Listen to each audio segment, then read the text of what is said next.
Donc alors, c'est vrai que les outils qu'on va utiliser pour faire le dépistage du haut potentiel chez les enfants sont assez techniques.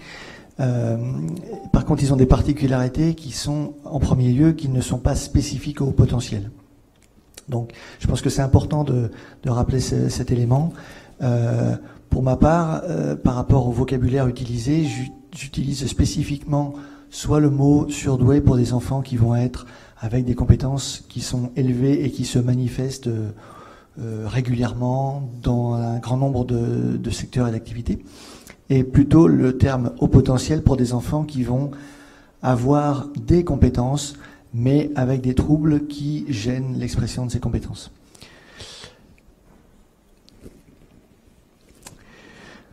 Voilà, c'est la petite particularité que je fais. Pareil pour le TDA, c'est vrai que c'est un trouble qui est assez gênant et assez fréquent, malheureusement. Donc, c'est vrai qu'il est très intéressant de le voir aussi sous sa version du défaut de contrôle.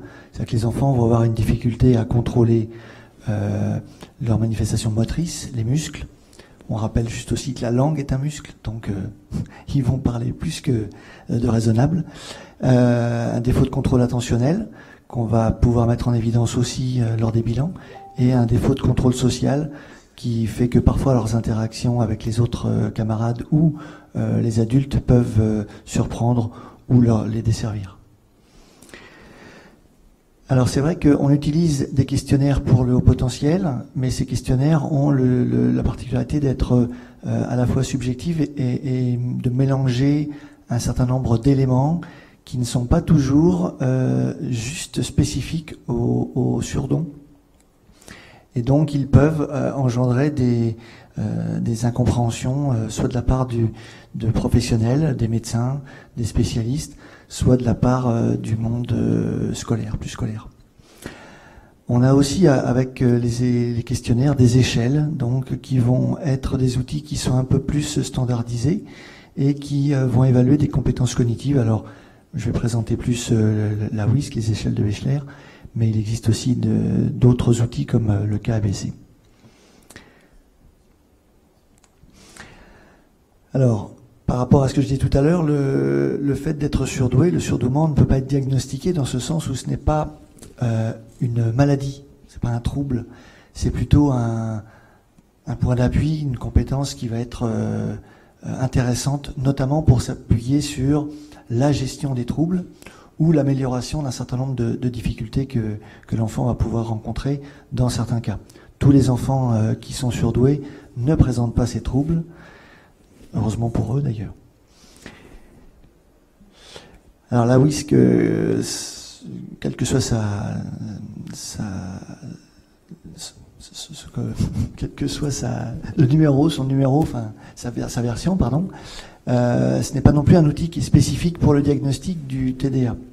Donc c'est vrai qu'on peut avoir des éléments qui vont nous inciter à penser que l'enfant présente un défaut d'attention, mais comme on a pu le dire ce matin déjà, le défaut d'attention n'est pas spécifique aux enfants qui ont un TDA.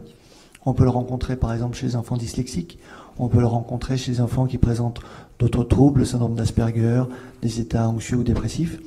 Donc voilà, le défaut d'attention n'est pas spécifique et certains éléments peuvent être mis en évidence avec la WISC, mais pas tous. Voilà. La WISC sert essentiellement, et notamment dans sa version 5, à évaluer les troubles des apprentissages, et c'est une mesure aussi indirecte des troubles du comportement, parce que à l'occasion de la passation, durant l'heure et demie que ça dure, je rappelle juste qu'il faut qu'elle dure plutôt en une seule fois, plutôt que de la morceler, justement pour voir des difficultés attentionnelles ou des difficultés de comportement qui vont émerger dans la première heure ou les 90 premières minutes. Donc voilà, on peut de façon clinique observer des choses qu'il va falloir noter et qui ne feront pas partie de la mesure proprement parlée. Alors dans le dépistage, en fait, on va multiplier les exercices et les situations afin de pouvoir justement avoir une meilleure compréhension du fonctionnement de l'enfant. Alors, comme il existe aussi des échelles pour adultes, c'est pas la même chose pour les adultes. c'est la multiplication des situations qui va nous donner une meilleure compréhension de ce qui se passe. Et il ne faut jamais oublier non plus que ces échelles-là sont justement des échelles, ce ne sont pas des tests. La petite nuance, c'est que des échelles, on va positionner la personne par rapport à d'autres qui servent de référence et qui ont été évalués précédemment. Donc c'est toujours relatif à une population de référence, soit une population d'âge, c'est ce qu'on fait classiquement, mais ça peut être aussi une population clinique, voir comment l'enfant dyslexique que l'on a en face de soi se positionne par rapport à une population dyslexique de référence. L'intérêt, c'est qu'on a quand même avec ces outils, et c'est ce que utilisent et ce que cherchent à valider aussi les constructeurs de ce type d'outils, on a une bonne stabilité dans le temps, c'est-à-dire qu'on a une bonne prédictibilité de ce que sera ou de ce que seront les compétences à 6 mois, à 1 an, à 2 ans, voire plus.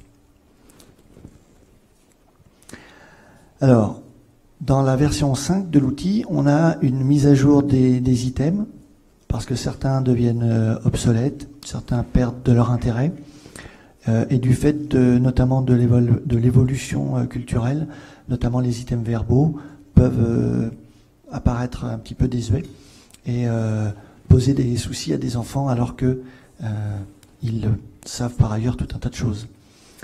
Il y a aussi une intégration toujours faite des apports de la recherche.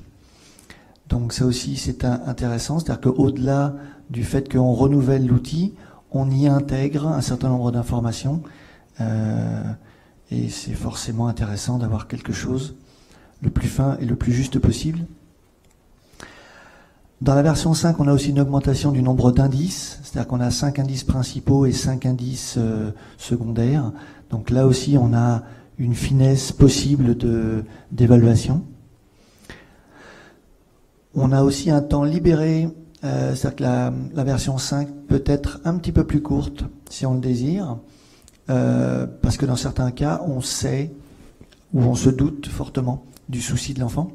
Et donc, on peut avoir envie de faire quelque chose d'un peu plus synthétique et de rajouter ensuite des évaluations plus spécifiques qui seraient liées au langage, qui seraient liées au comportement ou à d'autres petits soucis que l'enfant pourrait présenter. Donc ça aussi c'est intéressant parce que souvent la passation est longue. Donc comme j'ai dit tout à l'heure, ça peut faire environ 90 minutes. La version actuelle, la version 5, on est un peu plus proche de l'heure et quart. Évidemment c'est plus court pour les jeunes enfants, hein, de 6 à 7, 8 ans, on est autour de 60 minutes. Et donc ça peut libérer un peu de temps pour faire d'autres choses. Alors, c'est vrai que la version 5, elle est assez clairement positionnée dans un contexte qui est médico-scolaire. C'est-à-dire qu'on a un fort lien avec le DSM-5, notamment pour le diagnostic de troubles ou la validation de troubles des apprentissages, et le cadre scolaire pour justement les mêmes raisons. C'est-à-dire que beaucoup d'épreuves sont très fortement calquées sur des activités qui se passent en classe.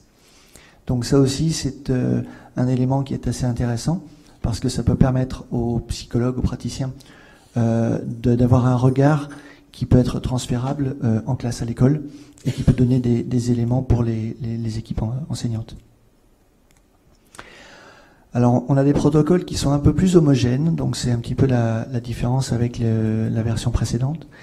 Des protocoles plus homogènes, c'est-à-dire que les résultats sont grosso modo sur l'ensemble des indices sont plutôt cohérents et assez rassemblés.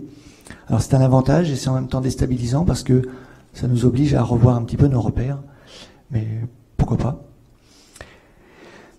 Le petit souci par contre qu'on peut avoir, c'est que la corrélation avec d'autres outils, d'autres tests ou d'autres outils d'évaluation n'est pas toujours satisfaisante.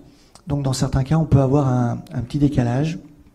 Alors c'est vraiment lié au fait que ces outils ne sont pas des outils parfaits, ils sont en évolution.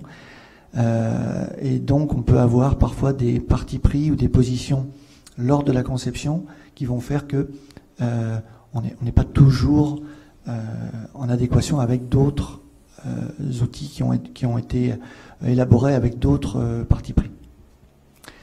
Donc rapidement, une petite diapo pour vous présenter la structure de la WISC-5 sur les éléments de raisonnement verbal, de raisonnement fluide et de mémoire de travail. Alors, j'ai pas suivi l'ordre académique, j'ai mis ces éléments-là parce que ce sont ceux qui ont le plus de subtests dans le protocole. J'indique juste pour les psychologues qui utilisent ces outils que il y a, à la différence de ce qu'on pourrait penser, la version canadienne inclut l'identification de concepts, qui était justement et qu'on n'a pas dans la version 5, qui était justement un subtest qui pouvait être assez intéressant, enfin moi que j'utilisais très volontiers, notamment pour les enfants qui présentent un TDA, parce que c'est une des rares épreuves dans laquelle il y a des distracteurs qui sont positionnés. Et c'est vrai que les enfants qui ont un TDA pouvaient réagir de façon assez particulière et spécifique à cette épreuve, parce qu'en présence de distracteurs, ils ont tendance justement à être distraits et à être détournés de la consigne ou de la réflexion qui est imposée par l'outil. Alors juste pour dire, on a quelque chose qui est similaire avec la mémoire des images, donc qui est dans la mémoire de travail, qui est un nouveau subtest. Dans mémoire des images, on a quelque chose qui ressemble un petit peu avec des distracteurs proposés. Donc voilà, une épreuve, un indice nouveau visuospatial fait d'éléments, cubes et puzzles, et la vitesse de traitement qui est toujours la même avec des indices, des items révisés. Donc tout à l'heure, je vous disais qu'on avait 5 indices principaux.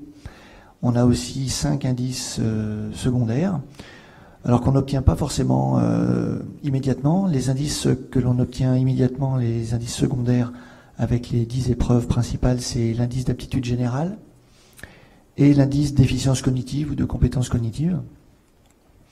Alors ces deux indices, ils ont vraiment un intérêt tout particulier pour le sujet qui nous intéresse aujourd'hui, parce que un bon nombre d'enfants à haut potentiel avec un TDA peuvent avoir un indice d'efficience cognitive qui est moins fort, et significativement moins fort que l'indice d'aptitude générale.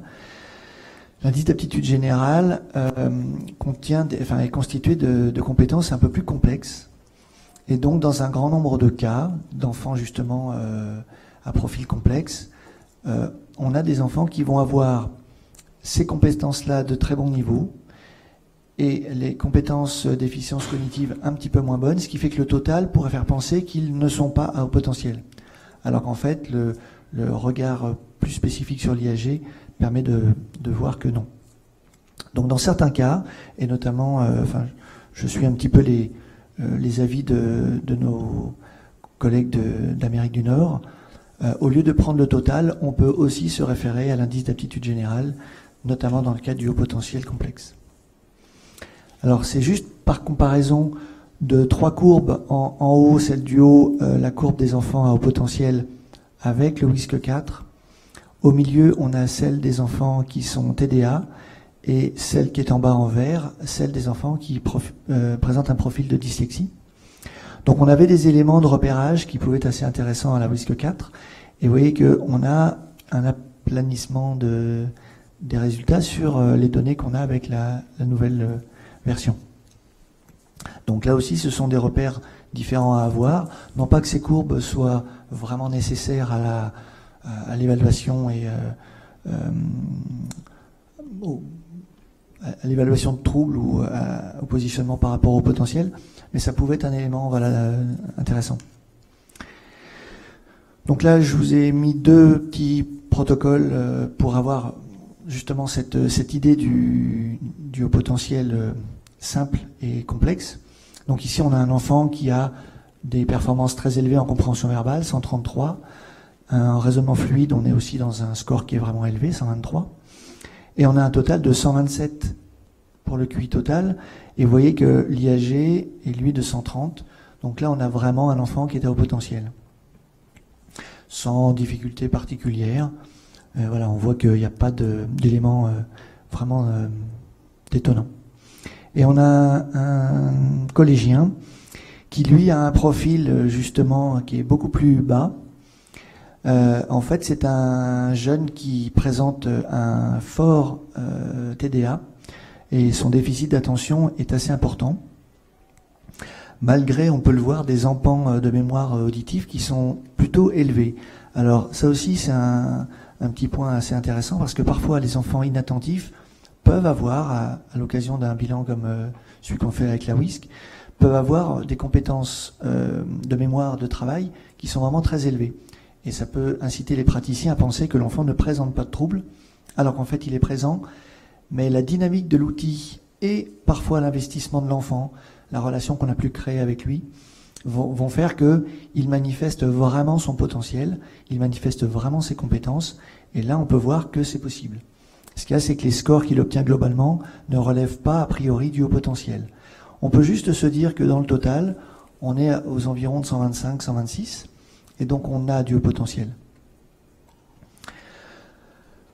En complément par rapport à cet outil-là, on peut utiliser, enfin moi j'utilise de temps en temps, un outil qui est assez spécifique pour les troubles de l'attention, qui est la Teach, et qui évalue 4 dimensions de l'attention, donc l'attention sélective, visuelle notamment, l'attention soutenue, on va pouvoir durer dans le temps, la flexibilité et l'inhibition, pouvoir s'empêcher de répondre quelque chose, et l'attention divisée, je vais pouvoir faire 2 choses en même temps.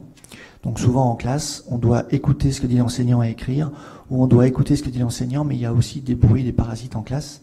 Donc ici, c'est un enfant qui a des petits soucis sur l'attention sélective, donc on peut les mettre en évidence. Ici, on est plutôt sur l'attention soutenue. C'est vrai que cette épreuve dure 15 minutes, elle est un petit peu longue, y compris pour le praticien. Et ici, on a le profil d'un enfant qui a vraiment des grosses difficultés d'attention, mais sur une épreuve où il faut repérer tous azimuts des petits symboles, il se montre beaucoup plus performant. Alors, on peut préciser qu'en observant de façon clinique sa façon de procéder, on voit qu'il y a quelque chose qui est vraiment brouillonne. Le score est très élevé dans sa performance, mais l'exploration visuelle est totalement aléatoire et pas organisée. Et ça aussi, ça peut être un élément intéressant pour soit l'aide qu'on peut lui apporter en classe, soit la remédiation. Donc voilà, je vais passer la parole à Marie-Pierre.